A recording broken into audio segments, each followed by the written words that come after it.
Horizonte 106.7 FM, tu emisora comunitaria libre y antitaurina.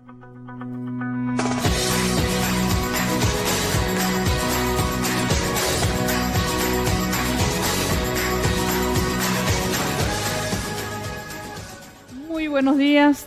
Damos comienzo a nuestro programa, su programa Revista Cultural. Bienvenidos. Llegamos a ustedes bajo la dirección de la Fundación Domingo Peña, organización civil de servicio comunitario asociado al Consejo Estatal de Comunicación Popular David Berrío Juárez del Estado Bolivariano de Mérida. Nos acompañan a Sala Técnica María Gabriela Díaz, quienes producen el programa la licenciada Rosalba Ramírez y Felipe Valvidia. Hoy tenemos en nuestro programa como invitado al señor Juan Rondón. Juan es integrante de la coalición antitaurina en el Estado Bolivariano de Mérida. Felipe, muy buenos días. Buenos días, bienvenido Juan, verdaderamente un honor tenerlo. Vamos a hablar sobre bastantes cosas que debíamos de saber y creo que debemos tenerlas nosotros, como decir, a flor de piel para saber lo que nos está pasando.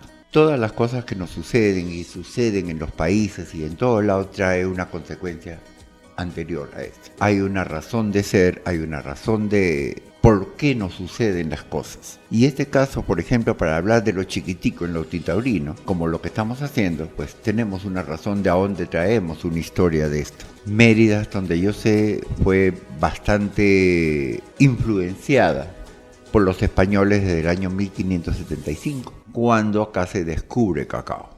Tanto así de que había un dicho muy venezolano que decía se cree gran cacao. ¿Por qué? Porque cacao era el oro. Después ellos mismos, los españoles, tienden a desaparecer nuestro gran producto que era el cacao para meter el café y la caña de azúcar. Posterior a eso nos meten ganado y nos acaban las tierras, las mejores tierras del mundo. Porque si queremos ver lo que viene a ser Sur del Lago es un escurrimiento de la cordillera con todos los minerales y los productos que pueda arrastrar las corrientes de agua hasta esta zona.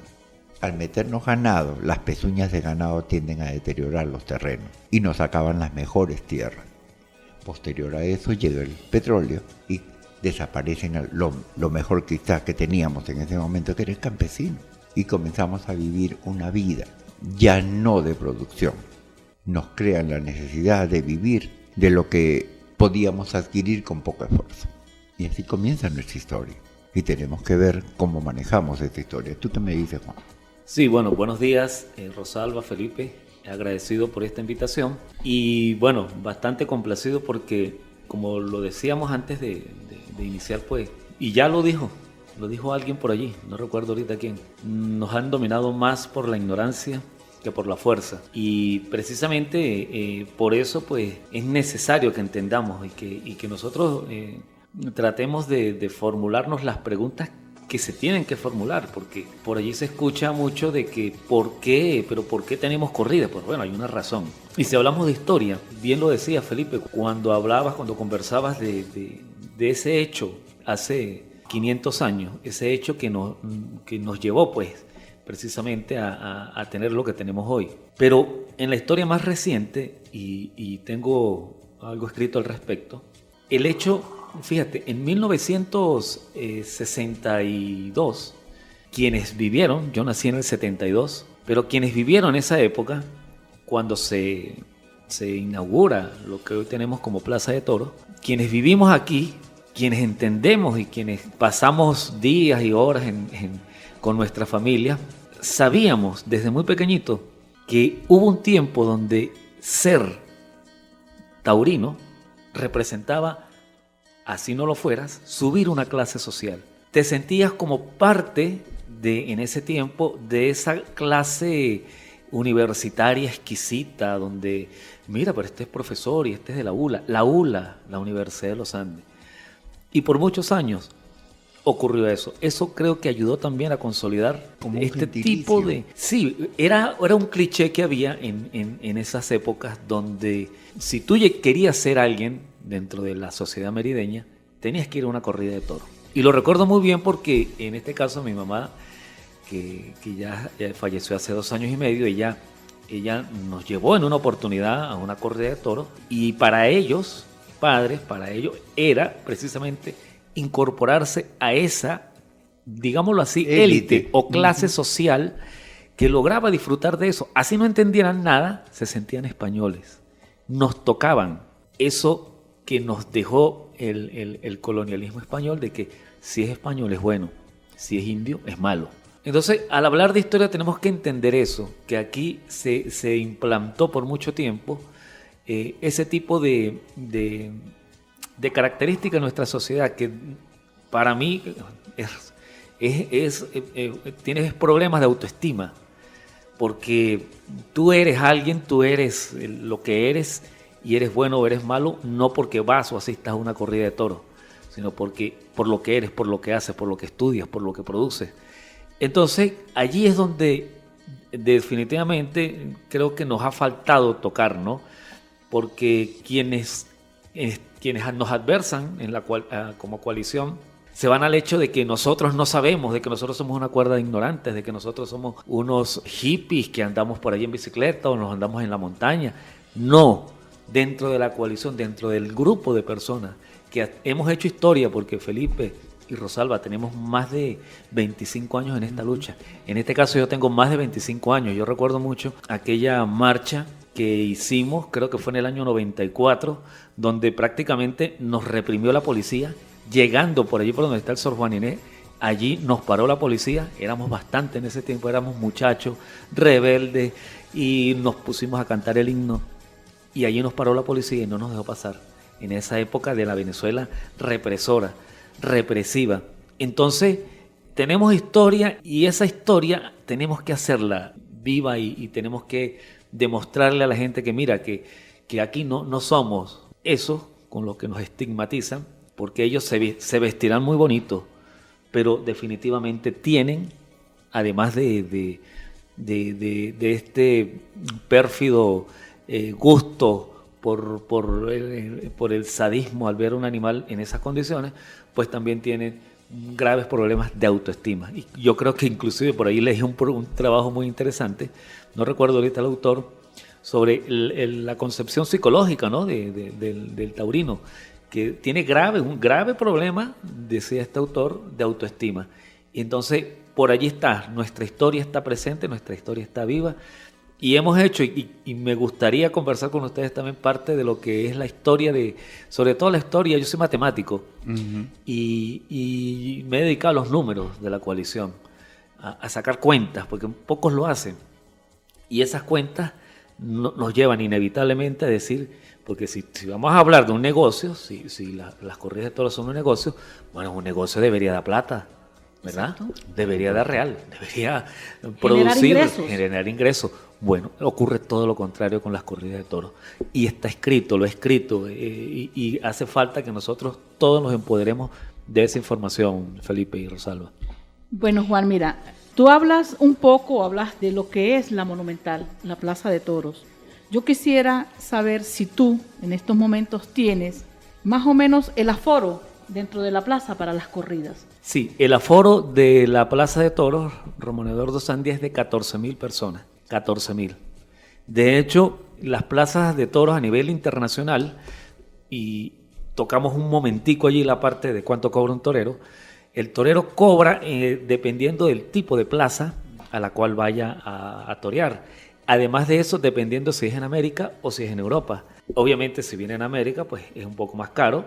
Además de eso, el que los contrata debe correr con todos los gastos que implica su hospedaje y su traslado. Entonces, hay 3 niveles en las plazas. Las plazas, vamos a llamar el nivel 1, que son las más grandes.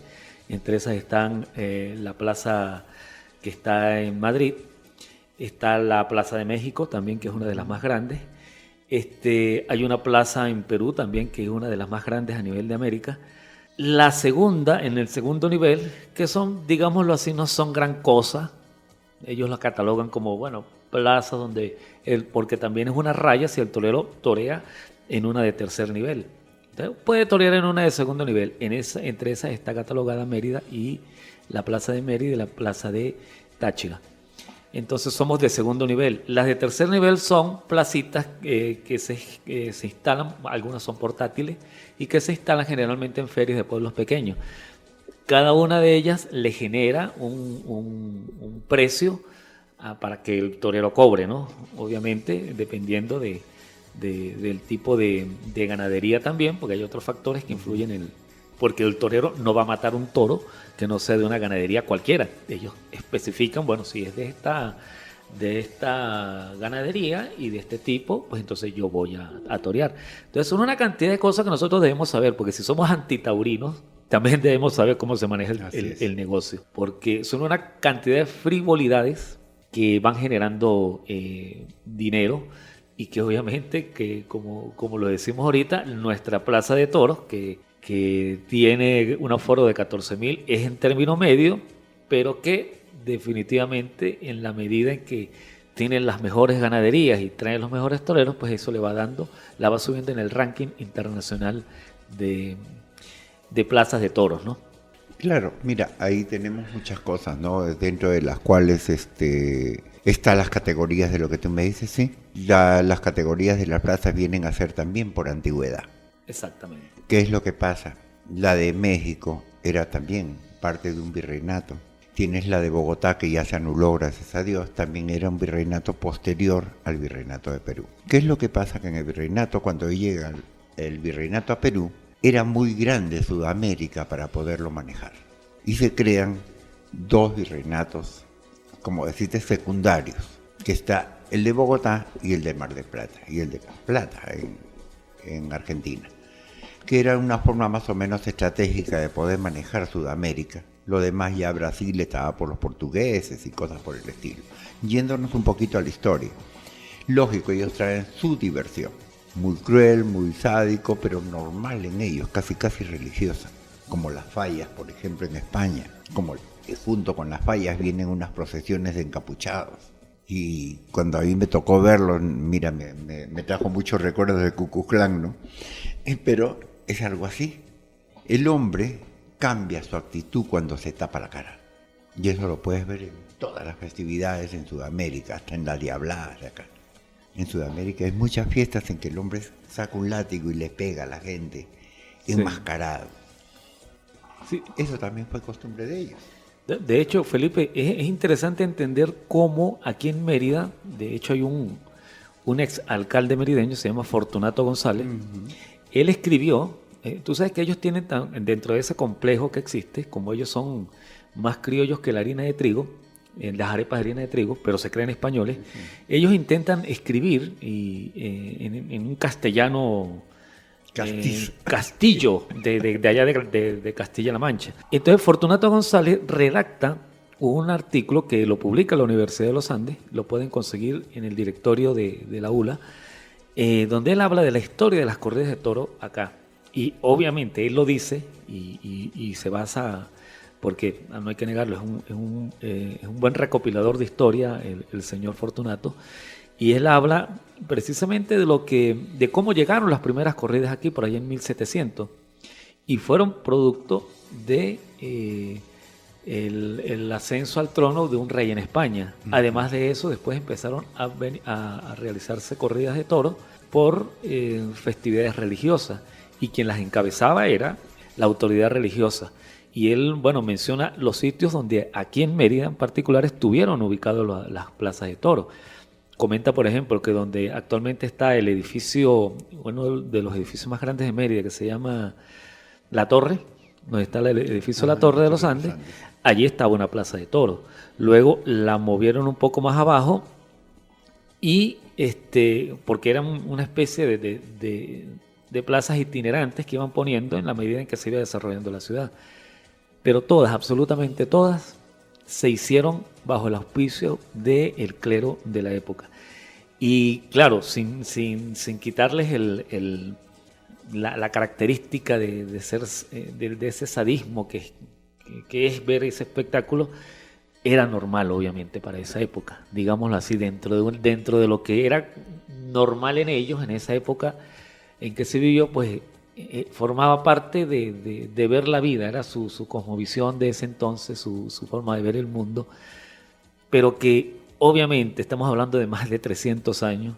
Así es. Hoy no es la misma realidad y tenemos que hacer el llamado para que quienes nos gobiernan, a quienes nosotros ponemos también a gobernar, entiendan que el mundo cambia, que no podemos seguir viendo las corridas de toros como tan bonitas como se veían en 1706, por ejemplo. Claro, cuando no había otro tipo de diversión. De diversión. Pero fíjate cómo conlleva, ¿no? Porque si queremos ver más o menos desde cuándo viene la adoración al toro, vamos a comenzar por ahí. Y que lo más cercano quizá a las corridas fue la caza del Minotauro. Entonces la historia se remonta bastante atrás, en lo cual era un honor. En un momento era un desafío de un monstruo como era el Minotauro con el humano en las habilidades. Pero ¿sabes quiénes son hábiles? Los delincuentes. El delincuente no es hábil, no inteligente. Pero eso no implica que hay que adorarlo. Ajá. Entonces, ¿qué es lo que sucede? Ellos nos fuera de que nos maltratan a todos, nos quitan nuestra religión cuando ellos llegan, nos quitan nuestras costumbres y nuestras formas de vida, nuestros valores, lo destruyen completamente y nos dejan los peores de todos y nos imponen 10 mandamientos. Nosotros ya teníamos 14 cuando ellos llegan. Eso estaba en el Summa Causae, donde había una convivencia.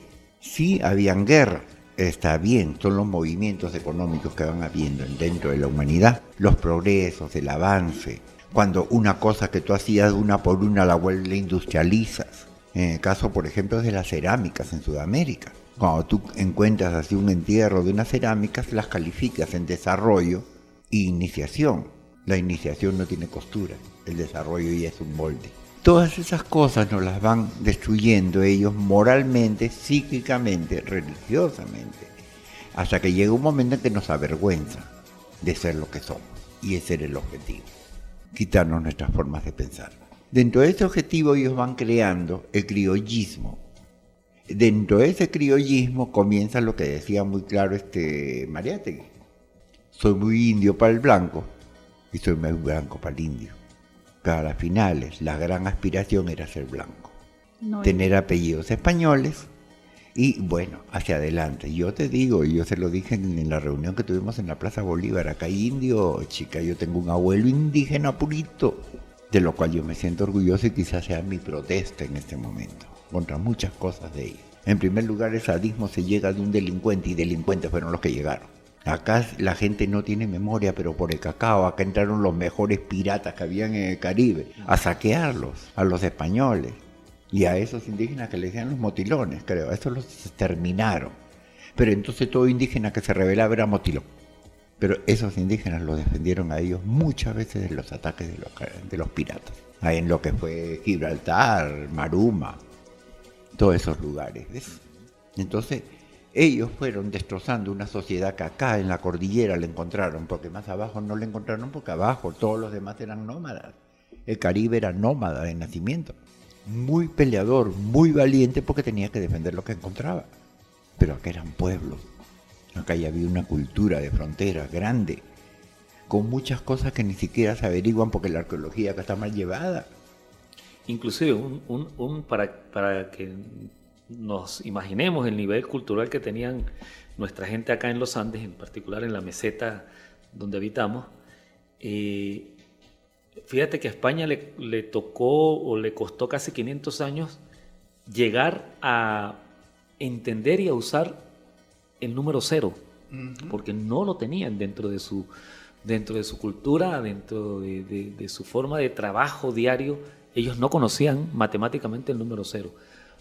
Las culturas que se instalaron acá en la meseta, que compartían muchísimo con los chibchas y con los incas, conocían el 0.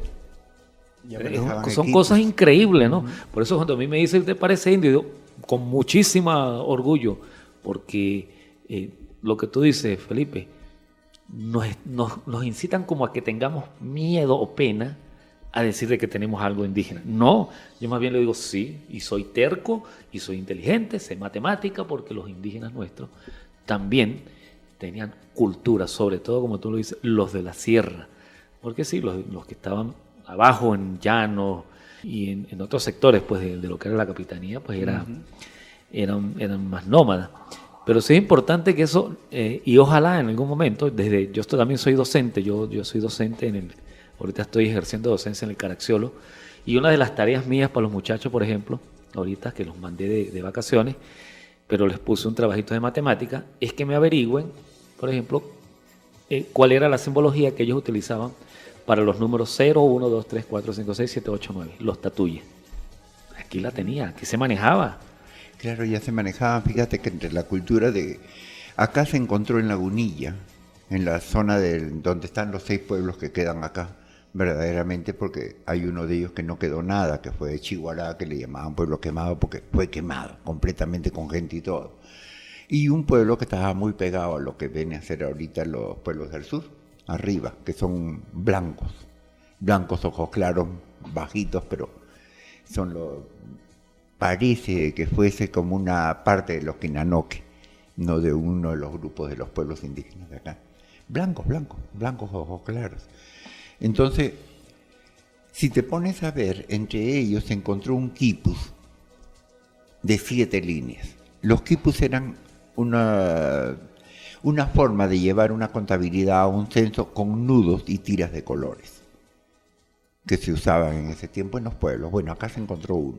Normalmente quien los desarrolló muchísimo fue la cultura incaica, que ya lo traía de atrás de una cultura pre-inca. Después vamos a hablar de Suma Causay para que veas que eso viene de casi 5 o 10 mil años atrás, que era la forma de convivencia. Pero bueno, dentro de esa cultura matemática ellos usaban hasta líneas hasta de 50 líneas, donde llevaban el censo completo del lugar, del pueblo, del país. Desde alimentos hasta gente. Y acá ya se estaba utilizando eso. Cuando acá se encuentran los de 7 líneas, estamos hablando de por encima del 1.000.000.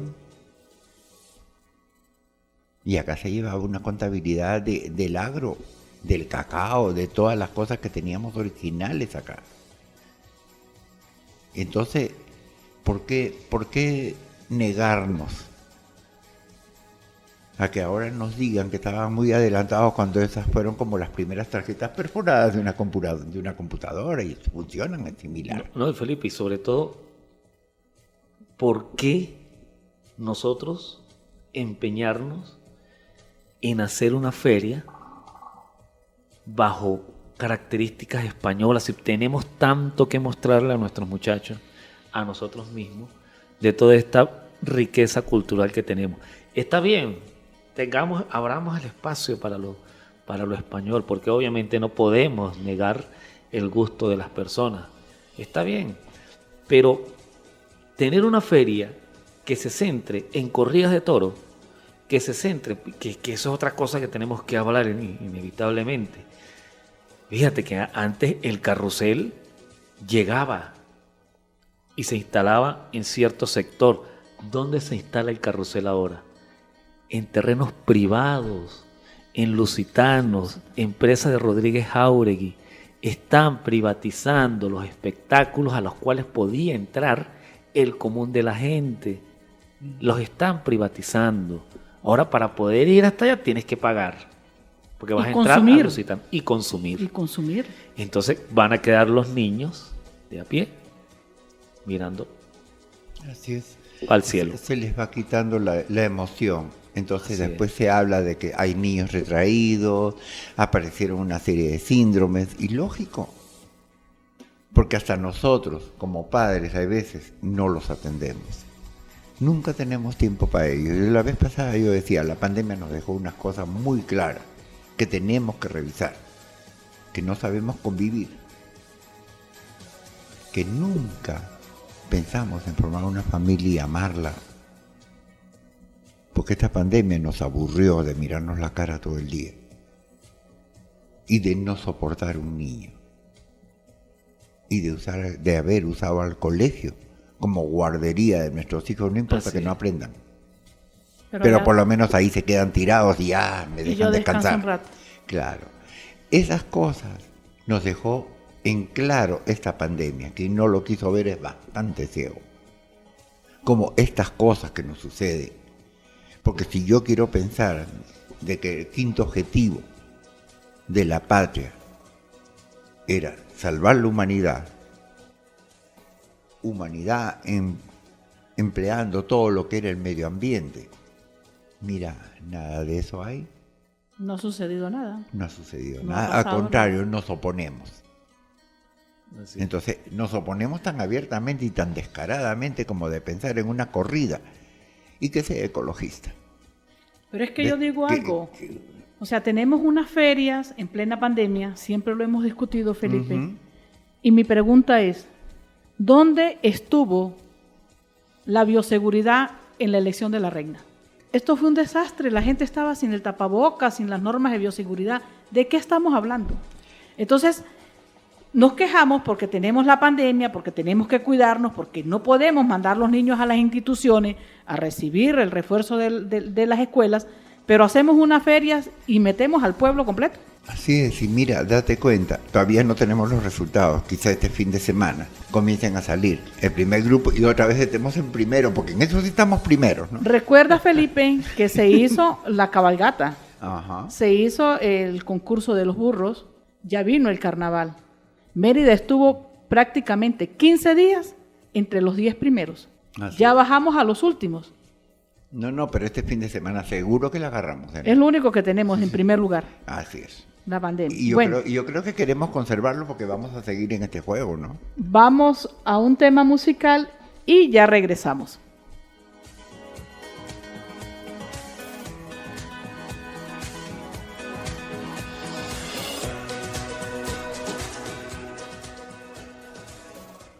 Querido Toro, un año más estamos aquí por ti.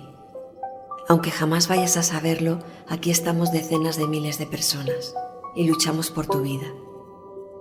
Las buenas personas tienen una misión, salvarte. Nuestra legislación, la indiferencia política y nuestras costumbres más horribles te han convertido en la diana de hombres y mujeres violentos. Se divierten con tu sufrimiento, pagan por verte morir. Se nos rompe el corazón. Hoy te escribo para hablarte de esperanza, de un futuro sin violencia, del fin de tu tortura, para liberarte. Estamos cada vez más cerca de ganar y no dudes de que vamos a luchar hasta el final. Las tradiciones crueles, las que sobreviven, desentonando con el progreso de la civilización, siempre acaban abolidas. Hace falta empujar, claro, y en eso estamos. Los indiferentes y los que disfrutan con tu dolor están dando los últimos capotazos. Cada día queda menos para que dejes de sufrir, para que te dejen hacer tranquilo lo que más te gusta. Va a estar en el campo, disfrutar del suave tacto de la hierba al atardecer, correr y crecer con tus hermanos. En el futuro, nadie podrá clavar el frío y cruel acero sobre tu piel. Y cuando nos pregunten cómo lo conseguimos, podremos levantar bien alta la cabeza y contar que nuestras herramientas fueron la empatía, el esfuerzo colectivo y un enorme corazón. Así que vive en paz, querido Toro. Hoy he visto a miles de personas que jamás te dejarán solo. Cada vez somos más y más fuertes. Este movimiento es ya imparable. Siempre lucharemos por ti, hasta la abolición.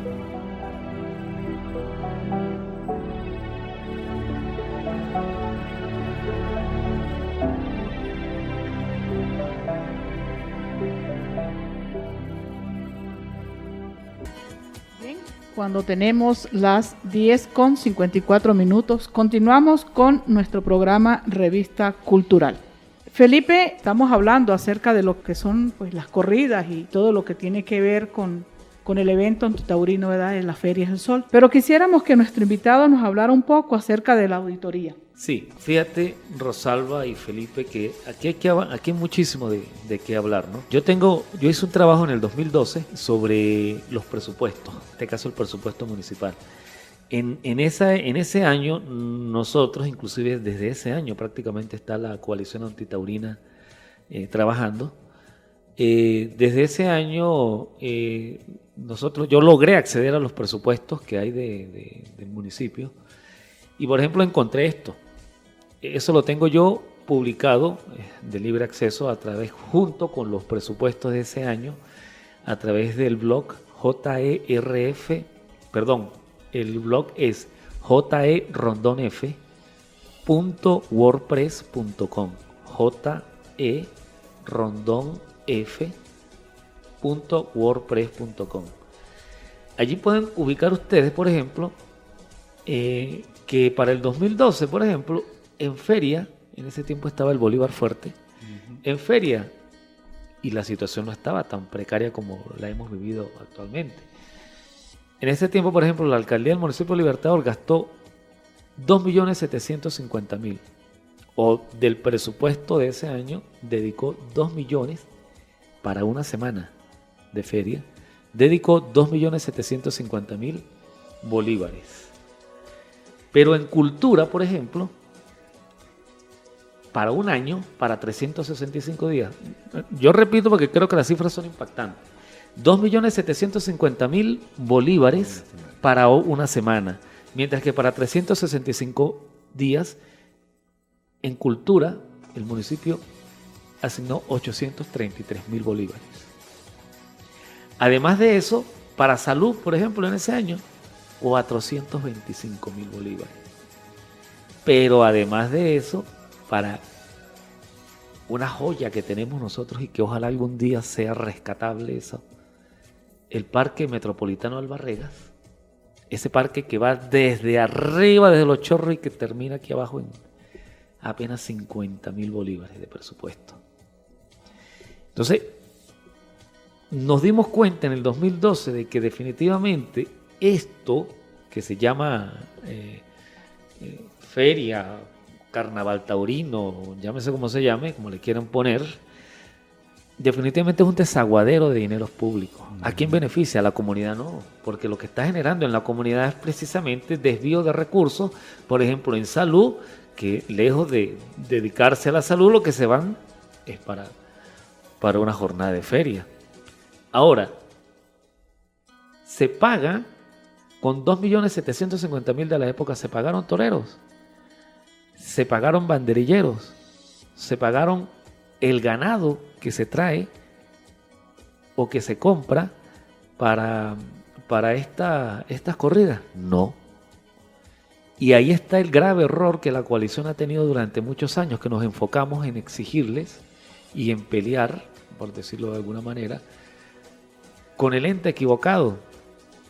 Porque la alcaldía, si bien es cierto, tiene responsabilidades y bastantes, sobre todo al momento de emitir permisos, la alcaldía lo que hace a nivel de feria, de la cuestión taurina, es única y exclusivamente juramentar y asignar un presupuesto a la comisión taurina, que son 5, también personas con un problema grave de ego, porque se creen españoles, y además de eso, generan los permisos correspondientes. Claro, cobran, por los permisos cobran.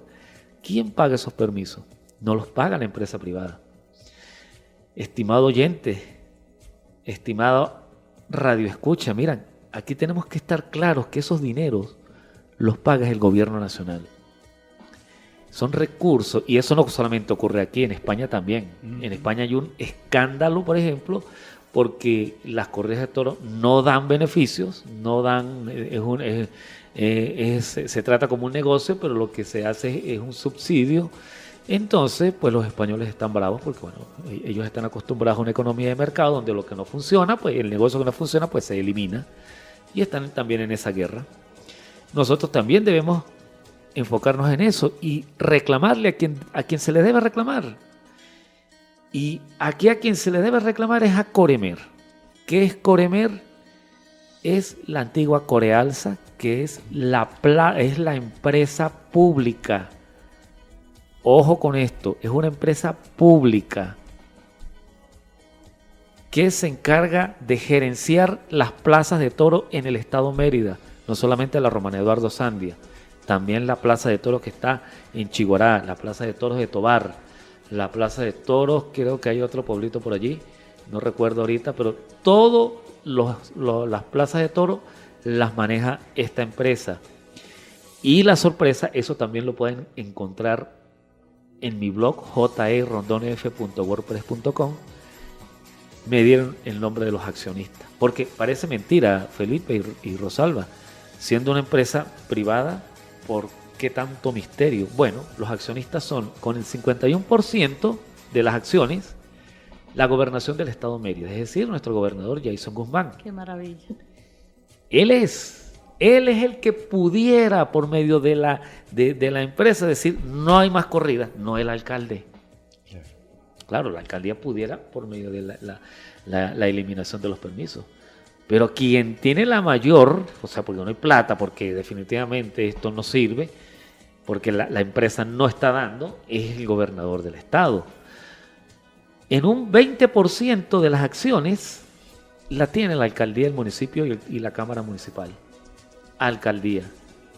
Además de eso, el flamante cardenal tiene 5% de las acciones, es decir, el clero tiene 5% de las acciones. El excomulgado. Ajá. Entonces, a mí me da risa cuando, bueno, respetando por supuesto la tendencia religiosa de cada quien, pero entonces cuando salen algunos católicos a decir, ay, que Dios los perdone. No, si es que esta fiesta se hace en el nombre de Dios, del Dios católico. O sea, entendamos, no le pidamos al Dios católico que los perdone, porque más bien el Dios católico está feliz de que le hagan las corridas de toros, porque es una fiesta en nombre. Y mira, 5%, ahí está el dinero. Otro 5% lo tiene la Universidad de los Andes. ¿Por qué la Universidad de los Andes es accionista de Coremer? Bueno, porque los terrenos donde está la Plaza de Toros fueron donados por la Universidad de los Andes. Entonces la Universidad de los Andes también tiene responsabilidad en este bochorno que tenemos en el siglo XXI. Es más, la Universidad de los Andes también tiene una cátedra, ¿no? Que es la cátedra taurina, no sé qué cosa. Tiene una cátedra. Que es otro adefesio, perdón, de las muchas tantas que hay allí en la ULA. Y bueno, y hay el resto del porcentaje son empresas privadas, entre esos el consorcio H.L. Bulton, que bueno, todo el mundo sabe, los Bulton son, diría por allí Herrera Luz, que los amos del valle, ¿no? Parte de los amos del valle, ¿no? Entonces vemos que quien debe o el responsable del pago, por ejemplo, ¿cuánto cobra un torero? Un torero está cobrando, dependiendo de la plaza donde tore, un torero está cobrando entre 25.000 y 30.000 euros. Repito, 25.000 y 30.000 euros. No lo digo yo. Váyanse a mi blog. Allí van a conseguir cuánto cobra un torero. Ellos tienen una tarifa y esa tarifa la saca lo que sería ya como una especie de sindicato de ellos. Y es avalada por una cuestión de comercio. No recuerdo ahorita el nombre, pero lo pueden conseguir en mi blog jrondonf.wordpress.com, y ahí establecen las tarifas. Obviamente esa tarifa es neta, es decir, lo que gana el torero pagará impuestos allá en España, no aquí. De aquí se lleva eso, pero además de eso a los señores toreros tenemos que pagarle también el boleto aéreo. Un boleto aéreo a España está por el orden de los $1.200, y si ellos, como son exquisitos, seguro quieren clase ejecutiva, está por el orden de los 2.000 y de vuelta. Y además de eso, el hospedaje, que el hospedaje también, estimados amigos, para que ustedes vean cómo está la cosa, cómo se ha consolidado la clase explotadora de esta fiesta, que también Lusitanos, además de restaurante, además de carrusel, también tiene un hotel y allí los hospeda. Es decir, todo el dinero queda en manos de Rodríguez Jauregui y Manfredi López. Entonces allí, ¿a quién tenemos que nosotros decirle? Vamos a ir a protestar en la sede de Coremer. ¿Dónde queda la sede de Coremer? La sede de Coremer queda en la Plaza de Toros. No, señores, tenemos que ir a la Contraloría General del Estado. El Contralor se debe pronunciar. Nosotros como coalición debemos entregar ante la Contraloría General una solicitud de que esta empresa, que es pública porque la gobernación tiene el 51% de las acciones, es más, llegamos a 70 junto con el 20% de la alcaldía, para que nos rindan cuentas, porque ellos no publican. Es obligación de toda empresa pública publicitar o hacer público su estado de cuentas, y ellos deben ponerlo. Nosotros debemos, ya que no lo hacen, debemos decirle a la Contraloría. Pero también debemos decirle a Jason Guzmán, al gobernador: camarada, no cometamos los mismos errores que cometieron Florencio Porra, Alexis Ramírez y el otro gobernador, no recuerdo su nombre ahorita. No cometamos los mismos errores. ¿Por qué? Marcos Díaz, el otro gobernador, Marcos Díaz Orellana. No cometamos los mismos errores. Tenemos la posibilidad de reivindicarnos. No es con la coalición que se tienen que reivindicar, no. En estos tiempos de crisis es con la gente. No es posible que en estos momentos donde el sueldo está en el piso y nosotros, quienes hemos llevado la bandera revolucionaria por todos estos años y seguimos en este país, y estamos resistiendo un sueldo de 8, 10 dólares, no es posible que se estén gastando 25,000 euros, son más o menos unos 28,000 dólares, pagándole a un torero. Y si no es así, Felipe, bueno, que salgan con las cuentas, digan, no, el señor torero, como se solidarizó con Venezuela y con los merideños, no, cobró fue 1,000 euros. Bueno, infórmennos. Pero tenemos que llegar hasta allá. A mí, como parte de las autocríticas que tenemos que decirlas, es que, por ejemplo, yo pensaba que las cartas que se iban a entregar ahorita iban a la Contraloría. No, se entregaron fue a la Defensoría. Pero bueno, tenemos la oportunidad de solicitarle al Contralor. Y si hay que llegar a Caracas, hacerlo en Caracas. Porque al identificar al enemigo, por muchos años estuvimos como muchachitos dándole con los ojos vendados a una piñata y dándole a quien no era la alcaldía. No. Pero no fue en vano. Obvio, porque sí, se aprendió sí. mucho. Así mismo es. Yo eso mismo lo ratifico yo hoy aquí. ¿Ha sido Hemos positivo? aprendido. Sí, así mismo es. Fíjate, yo pienso que el hecho de haberlo presentado en la Defensoría del Pueblo no está mal. Quien debe pasar de la Defensoría a la Contraloría es el Defensor del Pueblo. ¿Por qué? También es La una vía. Defensoría del Pueblo actúa cuando a mí el Estado me ataca. O sea, cuando es del Estado hacia el pueblo. No es en cosas privadas, sino es del Estado hacia el pueblo. Si un policía me golpea, yo voy a la Defensoría y le digo, yo soy ciudadano, él es autoridad, y como representante del Estado, tiene responsabilidad ante mí. ¿Ok? Esto es parecido. Ahí está metido el gobernador, el alcalde, el excomulgado. Y todas estas cosas, te digo el excomulgado porque él viene, si quiero ver por la bula papal, está hace 400 años excomulgado. Pues. Sí. Según lo que dijo el Papa, y yo hasta donde sé, nunca se anularon las bulas papales. O sea, el Señor no tenemos un obispo, tenemos un falso, un estafador de obispo. Pues. Vamos a decirlo por su nombre, porque si tú te pones un nombre que no te pertenece, estás estafando. O sea, estando esas autoridades supuestas, entra la Defensoría, pero la Defensoría debe pasar a la Contraloría también. Eso es lo que debemos exigir, para que se puedan rendir las cuentas reales de las cosas. A la empresa privada sí podemos agarrarlo por lo privado, y también citarlo por intermedio de una fiscalía como estafa. Recuérdense todos que nosotros somos contralores. Así es. Y podemos solicitarlo. Lo que pasa es que a veces no nos gusta comprometernos. O asumir la responsabilidad. Asumir la responsabilidad. Entonces, siempre hablamos de la democracia. Nosotros tenemos una democracia participativa y protagónica. Seamos protagonistas de lo que está pasando. Participemos con nuestra responsabilidad de las cosas. Es que, en verdad, yo lo escucho y es una vergüenza. Por eso la vez pasada yo escribía también, a veces la palabra vergüenza queda grande, no llena todo lo que yo quisiese decir. Pero en verdad dan vergüenza.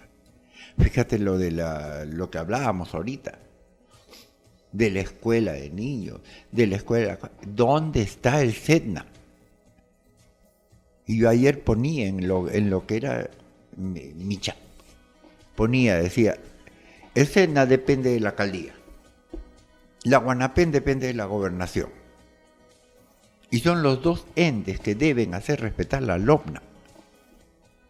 Uno, informando, indicando y tomando las mejores medidas que es la Guanapén, y estén aplicando la ley. La LOMNA no es un hombre, la LOMNA no es un señor, no es un juez, la LOMNA es una ley, es la ley orgánica de protección del niño y adolescente. Ahí me parece tan estúpido cuando la gente dice, ¿qué dice la LOMNA? No, ese libro nunca va a decir nada, léelo. Ya lo dijo. Sí.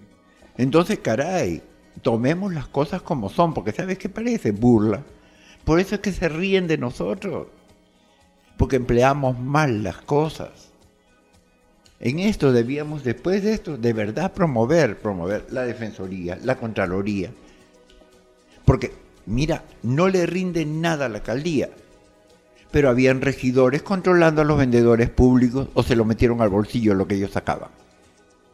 Y si no es así, que me lo digan, pues. Si se lo entregó a la alcaldía, en buena hora tenemos regidores honestos, supuestamente. Pero estos vendedores tienen el permiso necesario Aparentemente, para aplicar en lo largo de la Avenida Las Américas. Aparentemente los regidores controlaban esos espacios. ¿Te acuerdas que antes rayaban la vereda para darles un puestito a cada uno? ¿Para qué? Si eso lo hacía la alcaldía. Sí, lo que pasa es que recordemos que el alcalde, Jesús Araque, llega a una, vamos a decirlo así, a una alcaldía desmantelada. Así es. Desmantelada. No hay institucionalidad. Y cuando hablamos de desmantelado es que no hay capacidad de fiscalización.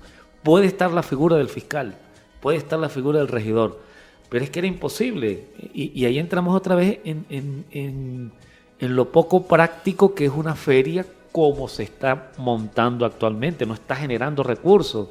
Y vamos a ver que los días de las corridas de toros, la gente que no va a pagar los 10 o 15 dólares para entrar, va a ponerse a tomar licor en toda la avenida que da hacia la plaza, y allí ellos no van a pagar nada porque cualquiera se puede montar. Así es. Inclusive, seguro que parte va a tomar, como lo han hecho todos los años, los estacionamientos y van a lucrarse de los estacionamientos de la Universidad de los Andes. Entonces, hay un problema grave, y es que yo tengo mucha fe, ¿no? en Jesús Araque y en lo que se está haciendo, pero, o sea, tampoco vamos a caer en el error de decirle ahorita, de exigirle ahorita lo que no se hizo en 12 años que tuvimos de gobierno de Cocopellano y Primero Justicia.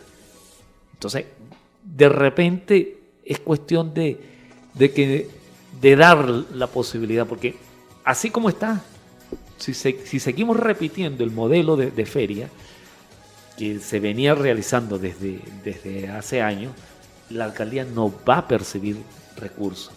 La alcaldía va a perder recursos. Y seguro, no tengo a la mano el presupuesto, pero seguro van a haber barbaridades como esta, donde un realero increíble se mete para una semana, se estipula para gastarlo en una semana, y para el resto del año entonces quedan los presupuestos prácticamente chucutos. Claro.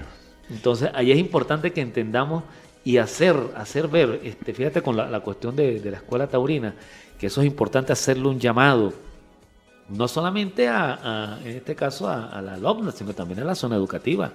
La zona educativa tiene derecho, porque así lo prevé la ley de educación, de, llamémoslo así, fiscalizar la creación de cualquier escuela que surja por ahí. Pues yo mañana saco una escuela de sicarios. De sicarios y válida, sí, es válida. Educativa, una escuela de sicarios educativa. Claro. Entonces hay que tener cuidado. El profesor Nelson tiene la posibilidad de mandar a parar eso. Porque yo sé, y eso forma parte de la autocrítica que tenemos que tener en el proceso revolucionario, ¿desde qué fecha viene la escuela taurina? Desde los tiempos de Carlos León. Eso hay que, para poder nosotros no repetir, Felipe, Claro. Repetir los errores.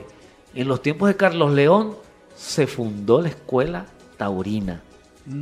Y entonces le corresponde, ojalá, Jesús Araque, trate de reivindicar esos errores que se hicieron en esa época.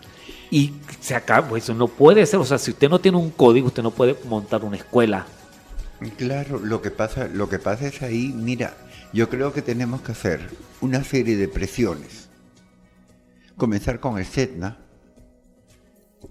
que manden a la Guanapén gente capaz también, para que puedan dar instrucción, para que puedan intervenir, para que puedan ser como mediadores, jueces de paz, que no hay, que también esa figura otra vez volvió a desvirtuarse, y tenía que haber en lugar de prefecto, o el prefecto debía ser un juez de paz. ¿Ves?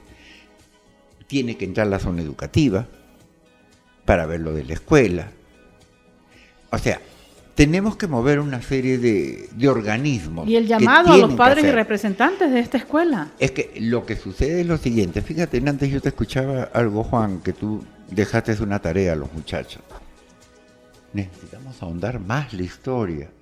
Yo pienso que el amor a tu patria es cuando tú entiendes tu historia. Cuando comienzas a ver qué fuiste.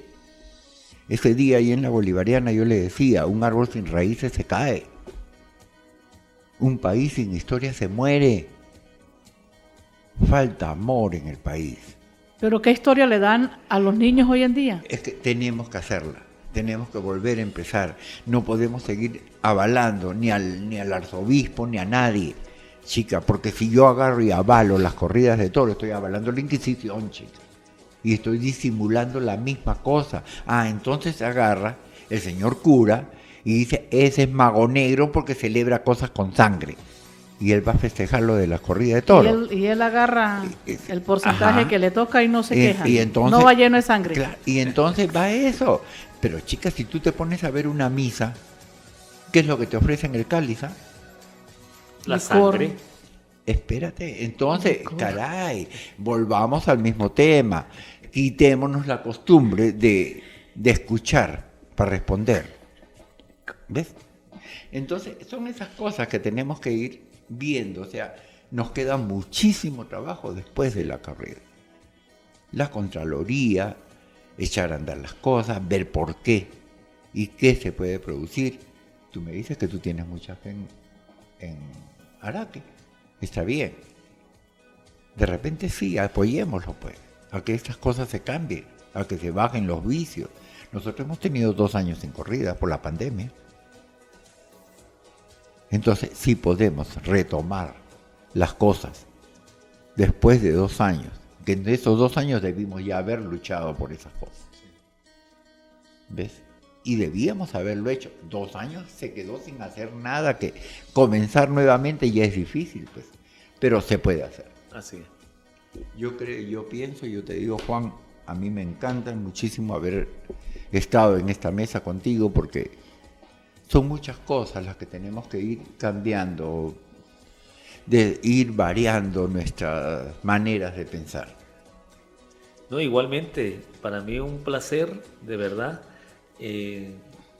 llevar desde este espacio, desde esta emisora también, que bueno, son una de los pocos espacios que aún quedan por allí, de los tiempos de Chávez, y llevarlo y bueno, tratar de que se multiplique toda esta información que la manejamos y que forma parte de la historia que hemos estado recopilando. Porque cada uno de nosotros a veces se convierte en un recopilador de historia. Yo lo estoy haciendo desde mi computador, desde mi espacio, leyendo, buscando, y bueno, seguro que faltan cosas por allí, y la idea es que ojalá a este trabajo de escrutinio de los números, del manejo del presupuesto público, se incorporen no solamente, que no solamente esté yo, sino que se incorporen más personas y que logremos en algún momento decir, mira, teníamos esto y hoy estamos haciendo esto con respecto a los dineros públicos de nuestro municipio y de nuestro estado. Sí. Muchas gracias por la invitación también. Al contrario, gracias a ti, muchas gracias de verdad, Juan. Y de lo que hablabas ahorita, Lutio, ahí me da mucha lástima porque yo lo denuncié por acá mismo. ¿Cómo era posible que se iba a invertir un dinero tan grande en estas cosas y no se podía rehabilitar el departamento neurológico del hospital, que estaba completamente cerrado porque todos estaban contaminados? Entonces, caray, pongámonos un poquito la mano en el corazón para pensar de que nosotros no debemos pensar, si somos socialistas, en un bien propio, sino en un bien común. El socialismo parte del bien común y del respeto hacia los demás. Creo yo. Y la democracia también. Si estoy equivocado, pues bueno, pueden corregirme si quieren. Pero para mí es así. Solamente puede haber socialismo si yo pienso en el bien común, no en el bien propio. Pues de mi parte agradecerte Juan por estar acá, por compartir con nosotros esta hora que ha sido muy productiva, muy buena. No bajar la guardia, recordar pues que Radio Horizonte también es partícipe en esta lucha que se tiene en contra de la violencia hacia los animales, porque no solo se defiende el toro, también se defienden el resto de los animales que muchas veces pues por una u otra razón como seres humanos los golpeamos, y ahí estamos un grupo de defensores por los que no tienen voz. De verdad pues que no podemos bajar la guardia y tenemos que seguir en esta lucha. Y Dios mediante muy pronto sé que esto va a ser positivo. Tú decías que bueno, que se estaba tantos años donde no se tenía que ir, pero hemos aprendido. Y se ha aprendido mucho de todo esto, y esto nos ha llevado a lo que en realidad ahora tenemos que enfocarnos, a lo positivo y a lo bueno. Felipe, muchas gracias, muy agradecida. De antemano nos vemos el próximo viernes, si Dios quiere. Será. Hemos llegado a ustedes bajo la dirección de la Fundación Domingo Peña, Organización Civil de Servicio Comunitario, asociado al Consejo Estatal de Comunicación Popular David Berrío Juárez del Estado Bolivariano de Mérida. Nos acompañó en la sala técnica María Gabriela y Felipe, Juan y quien les habla, Rosalba. Hasta el próximo viernes.